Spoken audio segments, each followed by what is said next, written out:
Bem-vindos a mais uma questão. Sou o professor Miguel Oliveira e hoje vamos resolver essa questão aqui. IME 2010.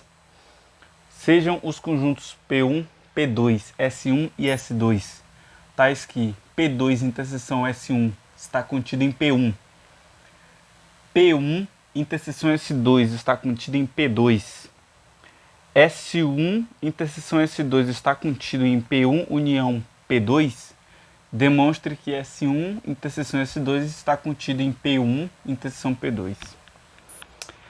Essas questões de demonstração são bastante chatas, porque você não pode apenas mostrar um conjunto, colocar os elementos aqui e falar CQD, né? Você vai ter que colocar ali todas as informações de um modo algébrico, né? De um modo representativo. A gente vai fazer essas duas formas aqui, porque eu quero que você, além de entender a questão, quero que você aprenda também a fazer essas conversões, né? Então olha só, aqui eu representei um conjunto P1 e aqui eu represento o conjunto P2.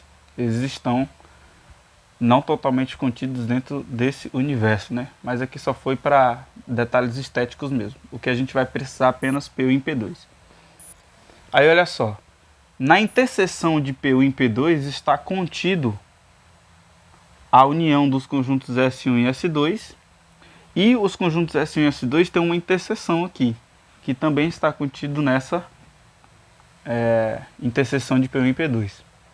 Aí eu vou fazer o seguinte: a primeira coisa que eu vou fazer é elencar um valor para cada local aqui desses conjuntos. Aqui eu vou colocar o 1, aqui eu vou colocar o 2, aqui eu vou colocar o 3, aqui eu vou colocar o 4, aqui eu vou colocar o 5 e aqui eu vou colocar o 6. Assim. De modo que nenhum local vai ficar vazio, né? Aqui aparentemente está vazio, mas se você prestar atenção, ó, tem o 2 lá. O 2 está fazendo parte dessa região aqui. Certo. E o que eu vou fazer agora? Cada conjunto, a gente tem 4 conjuntos, né? Eu vou... Aí eu vou representar por extensão cada um desses conjuntos. P1, vou representar assim. 1, 2, 3, 4 e 5. É o P1. 1, 2, 3, 4 e 5. P2. P2 é o 2, 3, 4, 5, 6.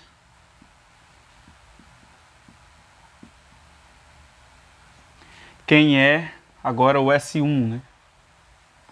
S1 é 3 e 4.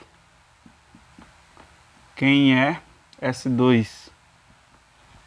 S2 é 4 e 5. Beleza. Tá aí representado aqui meus 4 conjuntos, né? P1, P2, S1 e S2. Aqui eu vou colocar essas informações que a questão nos deu, né? Ela nos deu a seguinte informação, que P2 interseção, vou botar aqui primeira informação, P2 interseção S1 está contido em P1. Ela diz também que P1 interseção S2 está contido em P2. E ela diz também que S1 interseção S2 está contido em P1 união P2. Vamos ver se isso aqui é verdade? Ó, P2 interseção S1. O que tem em P2, que também tem em S1, é o próprio S1. Concorda, né? Que é 3 e 4. Isso, 3 e 4, está contido em P1? Verdade? Ó, certo. P1 interseção S2. O que tem em P1 que também tem em S2 é o próprio S2, que está contido em P2. é verdade também. Ele diz que a interseção de S1 e S2, que é o 4, está contido na união de P1 e P2. Que está contido na união de P1 e P2. Verdade também. Então, essas três informações a questão já nos deu, então não é necessário a gente demonstrar isso. Até porque eu já coloquei aqui no nosso diagrama. Beleza. Qual vai ser o nosso próximo passo agora? Vamos lá. Eu quero demonstrar isso.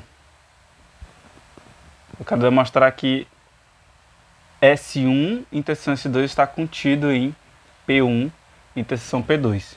Né? Então, eu vou atribuir um x qualquer daqui e eu tenho que provar que todos os valores de x que estão aqui está contido nessa interseção. Só que, com o exemplo que eu dei, eu acabei de ver que tem apenas o 4, então eu vou atribuir o 4 para ser contido em P1 interseção P2. Mas vamos lá, eu não vou tratar o 4 em demonstração, você não pode fazer isso, você não pode tratar como um valor específico, você tem que tratar como x ou como y, como z, da maneira que você quiser. Trate como se fosse um número ali qualquer, né? Então, vamos lá. Então, seja x pertencente à interseção S1 por S2, usando como base essa terceira informação aqui, usando como base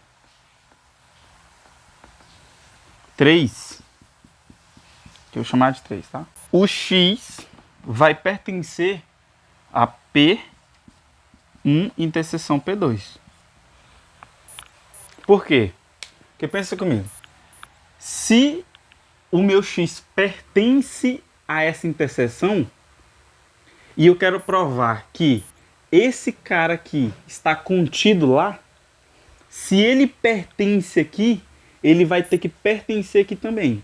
Então, se isso aqui é verdade, se o x pertencer a essa interseção, usando como base ali isso que já é verdade, que a questão já falou que é verdade, então o x ele vai pertencer à interseção.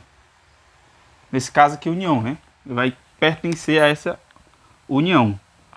Só que aqui tem o seguinte, quando eu digo que o x pertence a S1, interseção S2, isso significa dizer o seguinte, que o x pertence a esses dois caras simultaneamente. Né? O x aqui nesse caso é o 4. Ele vai pertencer tanto ao S1 quanto ao S2. Só que aqui não. Aqui é a união. Não necessariamente o x vai ter que pertencer aos dois. Pode ser que aconteça, que é esse caso. O x aqui, ele vai pertencer aos dois. Ele pertence aos dois conjuntos. Porque a gente está falando do 4, né? Que é um único aqui da interseção. E ele vai pertencer tanto ao P1 quanto ao P2. Mas, suponhamos que a gente não tenha feito esse diagrama aqui. Então, o x ele vai pertencer ou ao P1 ou ao P2. Mas se eu considerar, eu nem vou escrever nada aqui, ó, só de cabeça. Se eu considerar que o x pertence ao P1 e não ao P2, isso não faz nenhum sentido. Como que ele vai pertencer ao P1?